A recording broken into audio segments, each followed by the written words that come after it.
खूप दिवसांनी आज ना मी कोळंबी आणली होती. तर लहान असताना बघा मला तरी एवढं कन्फ्युजन व्हायचं की म्हणजे कोळंबी म्हणायची का अळंबी म्हणायची, कशाला कोळंबी आणि कशाला अळंबी हे म्हणायचं पटकन लक्षातच येत नव्हतं. तर आज खूप दिवसांनी आणली होती, तर म्हटलं कालवण करायचं आहे तर रेसिपी तुमच्यासोबत शेअर करू. छान कोळंबी स्वच्छ साफ केली आणि त्याच्यानंतर त्याला हळद आणि मीठ लावून थोडंसं ठेवलं होतं मी फोडणी टाकायच्या आधी.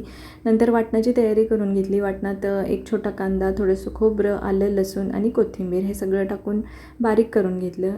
एका भांड्यात 2 चमचे तेल टाकलं. तेल गरम झाल्यावर कांदा भाजून घेतला आणि कांदा भाजल्यावर मग त्याच्यात जे वाटण तयार झालं होतं ते ॲड केलं आणि मग चवीपुरतं मीठ, हळद, तिखट, काश्मीरी लाल तिखट आणि थोडासा गरम मसाला हे सगळं टाकून व्यवस्थित तेल सुटेपर्यंत भाजून घेतला मसाला आणि पाणी टाकून एक उकळी येऊ दिली. उकळी आल्यानंतर मग मॅरिनेट केलेली जी कोळंबी होती ती कोळंबी त्याच्यामध्ये ॲड केली आणि प्लेट झाकून एक 5 ते 7 मिनटं शिजू दिलं. तरी इथे बघा मस्त असं कोळंबीचं कालवण तयार झालेलं आहे.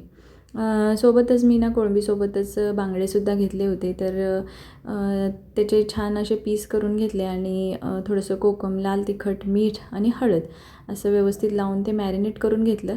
दुसरीकडे एका प्लेटमध्ये तांदळाचं पीठ आणि रवा, त्याच्यात थोडंसं मीठ आणि लाल तिखट टाकून व्यवस्थित मिक्स करून घेतलं आणि त्याच्यात हे बांगड्याचे पीस सगळे असे घोळवून घेतले आणि नंतर तवा गरम करून घेतला. त्याच्यावर तेल टाकलं आणि तेल तापल्यानंतर छान असे बांगडे मी फ्राय करून घेतले. तर इथे बघू शकता तुम्ही मस्त फ्राय झाले होते. व्हिडिओ आवडला असेल तर नक्की लाईक करा आणि चॅनलला सबस्क्राईब करा.